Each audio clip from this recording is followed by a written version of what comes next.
আনোয়ারের সঙ্গে 5 বছরের চুক্তি হয়েছে ইস্টবেঙ্গলের। বিরাট অঙ্কের টাকা দেওয়া হবে ভারতীয় দলের ডিফেন্ডারকে।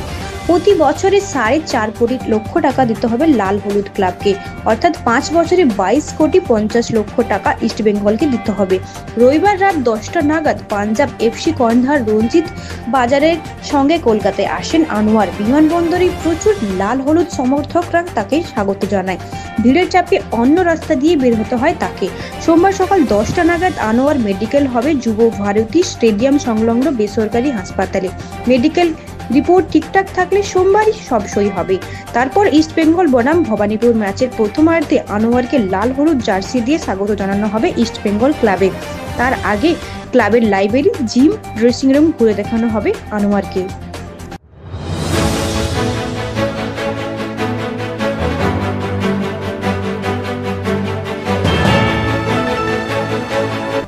রবিবার সকালে ঠাকুরপুকুর এলাকার ব্যস্ত বাজারে বেপরোয়া গাড়ি ধাক্কায় জখম হন 6 জন। পরে হাসপাতালে মৃত্যু হয় এক ব্যক্তির। সেই দিন আটক করা হয় ছোট পর্দার পরিচালক সিদ্ধান্ত দাস ওরফে বিক্রমকে এবং প্রযোজক শ্রিয়া বসুকে। কিন্তু আগের রাতে আয়োজিত এক অনুষ্ঠানে তাদের সঙ্গী ছিলেন অন্ততপক্ষে আরো 3 জন অভিনেতা। সঠিক অপরাধের যোগ না থাকায় রেহাই পেয়েছেন 3 জনই। এখন বিচার হবে শুধুমাত্র গাড়ি চালকের। তবে এই বিষয়ে এবার সিদ্ধান্তের সঙ্গীদের দায় এড়ানো নিয়ে প্রশ্ন তুলছেন গোটা টলিপাড়া। অভিনেতা রাহুল বলেন, এমন অসচেতন নাগরিকদের যেন উপযুক্ত শাস্তি হয়। তিনি সমাজ মাধ্যমে লেখেন, তোরা এত বড় বড় কথা বলিস, সামান্য নাগরিক ধারণা নেই। রাহুল আঙুল তোলেন সিদ্ধান্তের সহযাত্রীদের বিষয়ে। তারা কেন রাজি হলেন মত্ত চালকের গাড়িতে বসতে, জানতে চান অভিনেতা রাহুল। রাহুল লিখেছেন, যারা বাড়িতে মিটিং শেষ করে মদ্যপান করেন তাদের বাইরে ছাড়বেন কেন?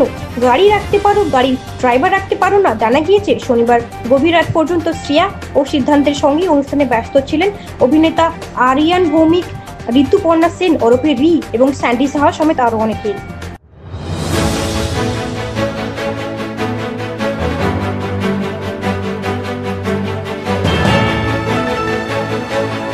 কোনো ঘটনা ঘটলেই সিবিআই তদন্তের নির্দেশ দেওয়া যেন রেওয়াজে পরিণত হয়ে গেছে। সম্প্রতি এমনটাই জানিয়েছেন সুপ্রিম কোর্ট। ইন্টেলিজেন্স ব্যুরো অধিকারীদের পরিচয় ভারিয়ে একটি তোলাবাজির অভিযোগ সিবিআই তদন্তের নির্দেশ দিয়েছিলেন পাঞ্জাব হরিয়ানা হাইকোর্ট। হাইকোর্টের ওই নির্দেশ খারিজ করে সুপ্রিম কোর্ট জানিয়েছেন, এভাবে কথায় কথায় সিবিআই তদন্তের নির্দেশ দেওয়া যায় না। ঘটনাটি 2022 সালের অক্টোবর মাসের। ওই সময় হরিয়ানার পাঁচকুলার এক ব্যক্তির বিরুদ্ধে এফআইআর জারি হয়। আইপিসি ইন্সপেক্টর জেনারেল পরিচয় ভারিয়ে তিনি 1.49 লক্ষ টাকা পাঠানোর জন্য এক ব্যক্তিকে হুমকি দিয়েছিলেন বলে অভিযোগ। ওই ঘটনার শুরুতে তদন্ত চালিয়েছেন পুলিশ, কিন্তু তাতে সন্তুষ্ট না হয়ে অভিযোগকারী হাইকোর্টের দ্বারস্থ হন। তার আবেদন ছিল মামলার তদন্ত যেন সিবিআইকে দেওয়া হয়। হাইকোর্ট সিবিআই তদন্তের নির্দেশ দিয়েছিল, তবে সুপ্রিম কোর্টের বিচারপতি সুধাংশু ধুলিয়া এবং বিচারপতিকে বিনোদন চন্দ্রের বেঞ্চ জানিয়েছেন শুধুমাত্র যে ঘটনাগুলিতে প্রাথমিকভাবে সিবিআই তদন্তের প্রয়োজন রয়েছে বলে মনে করা হয় না। ঘটনাগুলিতে সিবিআই তদন্তের নির্দেশ দেওয়া উচিত নয়। কোনো অস্পষ্ট অভিযোগের ভিত্তিতে সিবিআই তদন্তে করা যায় না।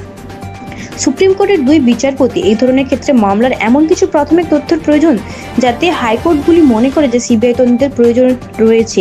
সুপ্রিম কোর্ট আরও জানিয়েছে শুধুমাত্র কিছু যদি বা কিন্তুর ওপরে ভিত্তি করে কখনো সিবিআই তদন্ত করা যাবে না। আইনি খবর পরিবেশনকারী ওয়েবসাইট বারবার বেঞ্চ অনুসারে গত বছর অনুযায়ী যে স্থগিত জারি হয়েছিল, তবে এই মামলার স্থগিততে মাসে সিবিআই আইএসআই জরুরি করেছিলেন। কেন্দ্রীয় তদন্তকারী সংস্থার সুপ্রিম কোর্টের কাছে ক্ষমা চেয়েছে। তারা বলেছে তারা ভুলবশত এটি বলে দিয়েছেন। পরবর্তীতে তারা এই বিষয়ে আদালতের কাছে ক্ষমা চেয়েছেন।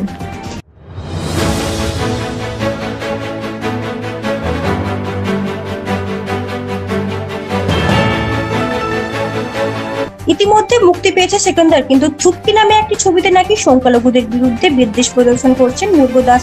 তাই তার তৈরি সেকেন্দার না দেখার দাবি করছেন শেখ ফায়েজ আলম। তার আর্জি বিনোদনের পিছনে অর্থ খরচ না করে গাজার জন্য অথবা মুসলিমদের শিক্ষা, আইন, রাজনীতির জন্য অর্থ বিনিয়োগ করা হোক। নীতিশ কুমার, চন্দ্রবাবু নাইডু ও চিরাগ পাসওয়ানদের মতো রাজনীতিবিদদের উদ্দেশ্যে প্রশ্ন রাখেন শেখ ফায়েজ। এই নেতারা সংখ্যালঘুদের পাশে থাকবেন কিনা তাই নিয়ে প্রশ্ন তুলছেন আইনজীবী। উল্লেখযোগ্য, মৃত্যুর খাড়ানি সেকেন্দারের শুটিং করেছিলেন সালমান খান। লরেন্স বিষয়ের তরফ থেকে একের পর এক হুমকি পেয়েও দমে যাননি তিনি। দেশের বিভিন্ন জায়গায় অবাধে শুটিং করেছিলেন তিনি। তবে ছবি প্রেক্ষাগৃহে মুক্তি পাওয়ার আগে ফাঁস হয়ে যায় সমাজ মাধ্যমে। সালমান অনুরাগীদের অনুমান, ছবি ফাঁস হয়ে যাওয়ার প্রভাব পড়েছে বক্স অফিসের ওপর। দর্শক বাড়ি বসে দেখে ফেলছেন, তাই প্রেক্ষাগৃহে কেন গিয়ে দেখবেন? তবে ছবি নিয়ে বিতর্ক বিস্তর। 31 বছরের ছোট বয়সী নায়িকার সাথে জুটি বাঁধায় বিভিন্ন কটাক্ষের শিকার হয়েছেন সালমান খান। তারকার চেহারা পরিবর্তন অনুরাগীদের চোখে পড়েছে। তাদের দাবি ওজন বাড়িয়ে ফেলেছেন সালমান, যার ফলে খুবই ক্লান্ত দেখাচ্ছে তাকে। সব মিলিয়ে সেকেন্দার এখন বক্স অফিসের সংগ্রহ হতাশ করেছে বলে তারকা অনুরাগীদের অনুমান।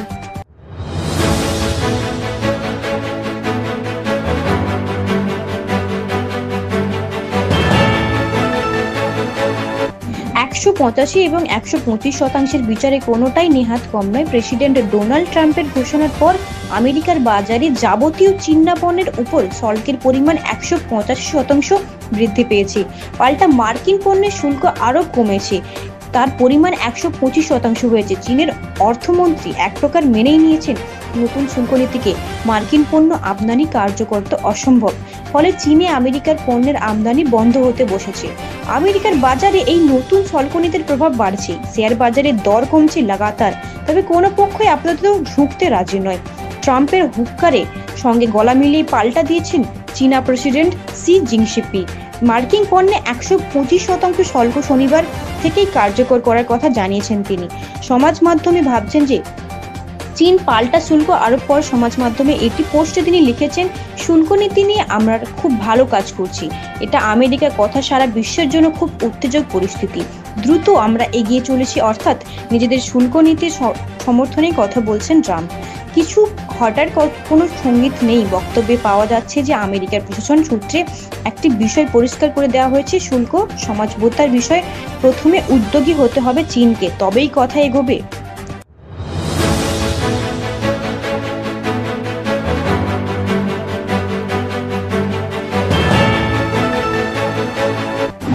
মেলবোর্নে অনুষ্ঠান করতে গিয়ে বিপাকে পড়েন নেহা কাক্কর। দর্শকদের 3 ঘন্টা অপেক্ষা করিয়ে রেখে মঞ্চে পৌঁছলেন নেহা।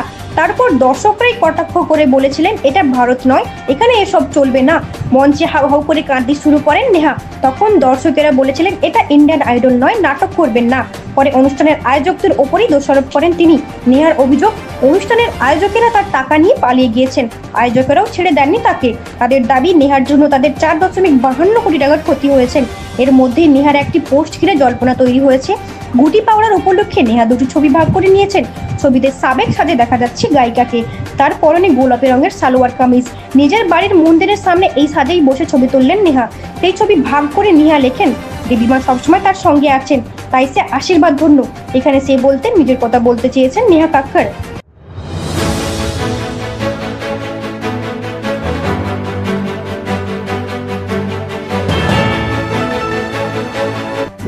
এবার রাজ্যের শিক্ষা দপ্তরে সচিব, শিক্ষা দপ্তরের কমিশনার, স্কুল সার্ভিস কমিশনের চেয়ারম্যান এবং মধ্যশিক্ষা পর্ষদের সভাপতিকে নিয়ে আদালতে অবমাননার নোটিশ পাঠানো হলো। সুপ্রিম কোর্টের রায়ের চাকরি হারিয়েও বেশ কিছু শিক্ষাকর্মী এখনো স্কুল যাচ্ছেন। সে বিষয়ে ইচ্ছাকৃতভাবে সরকার পোষিত এবং সাহায্যপ্রাপ্ত স্কুলের 25,735 জনের চাকরি বাতিল নিয়ে সুপ্রিম কোর্টের নির্দেশ কার্যকর করা হচ্ছে না বলে অভিযোগ তুলে আইন নোটিশ পাঠানো হলো শিক্ষা দপ্তর এবং এসআই অধিকারীদের। সেই নোটিশ দিলেন এসআই মামলার মূল মামলাকারী ববিতা সরকার, শেতাব উদ্দিন, নাসরিন খাতুন, লক্ষ্মী তুঙ্গা এবং আব্দুল গানি আনসারি। তাদের হয়ে আইনি নোটিশ পাঠালেন আইনজীবী ফিরদৌস শামীম এবং গোপা বিশ্বাস। সেই শিক্ষক এবং শিক্ষাকর্মীরা কেন স্কুল যাচ্ছেন তা নিয়ে আইনি নোটিশ পেলেন শিক্ষা দপ্তরের সচিব বিনোদন কুমার, শিক্ষা দপ্তরের commission Arup Sengupta, school service commission chairman Siddhartha Majumdar এবং মধ্যশিক্ষা পর্ষদের সভাপতি রামানুজ গঙ্গোপাধ্যায়। তাদের নোটিশ দিলেন মূল মামলাকারীদের আইনজীবীরা। 9 এপ্রিল পাঠানো হয়েছিল নোটিশটি। চিঠিতে আরও বলা হয়েছে, হাইকোর্টের নির্দেশে মেনে যে সব সিট রয়েছে সেগুলো যেন এসআই ওয়েবসাইটে প্রকাশ করা হয়। এর আগে চাকরি বাতিল প্রসঙ্গে সুপ্রিম কোর্টের রায় নিয়ে মন্তব্য করেছিলেন মুখ্যমন্ত্রী মমতা বন্দ্যোপাধ্যায়। আদালত অবমাননার আইনি নোটিশ দিয়েছিলেন আইনজীবী সিদ্ধার্থ দত্ত।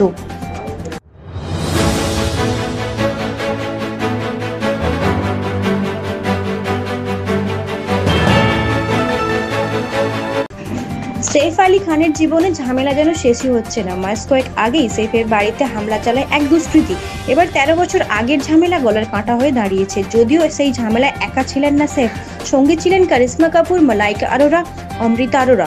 ঠিক কি ঘটেছিল সেই দিন? বন্ধুদের নিয়ে এক বিলাসবহুল হোটেলে খাওয়া দাওয়া করতে গিয়েছিলেন সৈফ। নিজেদের মধ্যে গল্প গুজবে মুশকিল ছিলেন তারা। তাদের হাসি নিয়ে আপত্তি জানান ইকবাল মীর শর্মা নামে এক প্রবাসী ব্যবসায়ী। তিনি দক্ষিণ আফ্রিকার নাগরিক।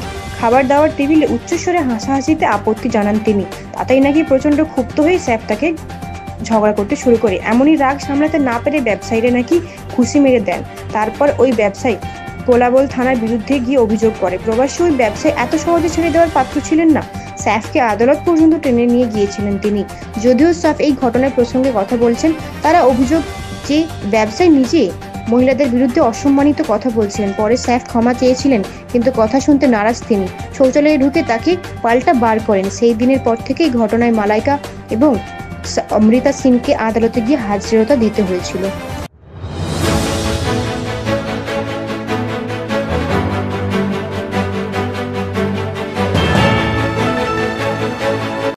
আগেই বিবাহ বিচ্ছেদ খবর উঠেছিল সংবাদ মাধ্যমে, তবে এইবার সেই বিষয়ে শিলমোহর দিলেন অভিনেতা সুদীপ মুখোপাধ্যায় স্বয়ং। দিন কয়েক আগেই তিনি এবং পৃথা চক্রবর্তী বিচ্ছিন্ন হয়েছেন। যদিও দুই সন্তানের মুখ চেয়ে আগামীতে একই ছাদের নিচে বসবাস করবেন তারা। ছুটির ফাঁকে কথা বলতে বলতে সুদীপের মুখে হতাশা স্পষ্ট দেখা যাচ্ছিল।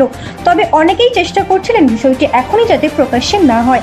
তবে পৃথা জানিয়ে দিল, ও যে আমাকে না জানিয়ে বিচ্ছেদের খবর এভাবে প্রকাশ্যে আনবে এটা ভাবিনি। ভালোবাসার কেন এই করুণ পরিস্থিতি? প্রশ্ন শুনে দীর্ঘশ্বাস লুকিয়েছেন তিনি। বলছেন, পৃথা আমার দুই সন্তানের মা, ওর বিরুদ্ধে কোনো রকম কটূক্তি করব না। এমনিতেও সমাজ মাধ্যমে ওকে নিয়ে খারাপ মন্তব্য করা হচ্ছে। জানিয়েছেন এই বিচ্ছেদ ওদের দুইজনকেই যন্ত্রণা দিচ্ছে। নিজেকে সামলাতে তাই মা বাবার কাছে গিয়েছেন পৃথা। দুই ছেলেকে নিয়ে আপাতত কয়েকদিন সেখানেই থাকবেন। পৃথার এটি প্রথম বিয়ে। সুদীপ আরও একবার বিবাহ বিচ্ছেদ করেছেন। তার প্রথম স্ত্রী অভিনেত্রী দামিনী বেনু বসু, উভয়ই বিয়ের বয়স 10 বছর। সুদীপ পৃথার বয়সের ফারাক রয়েছে 25 বছর। যদিও এই ব্যবধান ভালোবাসায় কখনো বাধা হয়ে দাঁড়াননি। বিয়েতে নয়, সমাজ মাধ্যমেই তাদের একসাথে বেঁধে দিয়েছিলেন বলে খবর। আগামীতে একত্রে বসবাস করার সিদ্ধান্ত নেন তারা। পেশায় ওড়িশি নৃত্যশিল্পী পৃথা বিচ্ছেদের খবর জানানোর পর থেকেই সমাজ মাধ্যমে ইঙ্গিতপূর্ণ পোস্ট লিখছেন। প্রশ্ন ছিল, এটা কি ব্যাগবুদ্ধ চলছে? এভাবেই এক ছাদের নিচে কাটানো যায়? এই বিষয়ে বলেন পৃথা। অভিনেতা এই মুহূর্তে জনপ্রিয় ধারাবাহিক চির সখাতে অভিনয় করছেন। তার অভিনীত স্বতন্ত্র চরিত্রটি ইতিমধ্যে দর্শকদের ভীষণ প্রিয়। পর্দায় তিনি বলছেন, আগামীর কথা এখনই বলতে পারবো না। একটু থেমে সুদীপ যোগ করছে, এর আগে তির্যক মন্তব্য পোস্ট করেছে, যা দেখে সকলেই ধরতে পেরে গিয়েছিলেন। এবার পৃথার পালা, বললেন সুদীপ মুখোপাধ্যায়।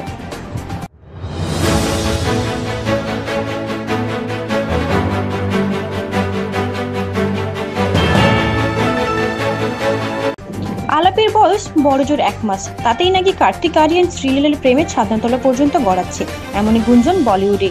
দিন কয়েক আগে কার্তিকের বাড়িতে পার্টি করতে দেখা গিয়েছিল আসন্ন ছবির নায়িকাকে। তখনই গুঞ্জন ছড়িয়েছিল অনুরাগ বসুর আগামী ছবির নায়ক নায়িকা নাকি প্রেমে পড়েছেন। কার্তিকের মা নাকি শ্রীলমোহর দিয়েছেন। সম্প্রতি উত্তরবঙ্গে ও সিকিমের দিকে শুটিংয়ে ব্যস্ত কার্তিক আরিয়ান। সেখানে টুকরো ভিডিও ছড়িয়ে পড়েছে সমাজ মাধ্যমে, যেখানে শ্রীলীলা ও কার্তিকের ক্যামেরার পিছনে দুষ্টুমি 2-2-4 করতে ব্যস্ত অনুরাগীরা। তবে সেসব জল্পনা উড়িয়ে দিয়েছেন অভিনেতা। কার্তিকের সাফ কথা, আমার ব্যক্তিগত জীবন নিয়ে অনেক কথা হয়েছে, কিছুটা ঠিক কিছুটা অসত্য। আমি এটা বলবো যে আমি সিঙ্গেল। আমার ব্যক্তিগত জীবন নিয়ে এত চর্চা না হওয়াই ভালো। আমার বিষয়গুলো খুবই অদ্ভুত লাগে। আসলে বাইরে যে এত কথা আমাকে নিয়ে হয় তা আদৌ সত্য নয়। সময়ের সঙ্গে এটা বুঝতে পেরেছি যে ব্যক্তিগত জীবন নিয়ে সচেতন থাকতে হবে। आप देख रहे हैं न्यूज़ UNI।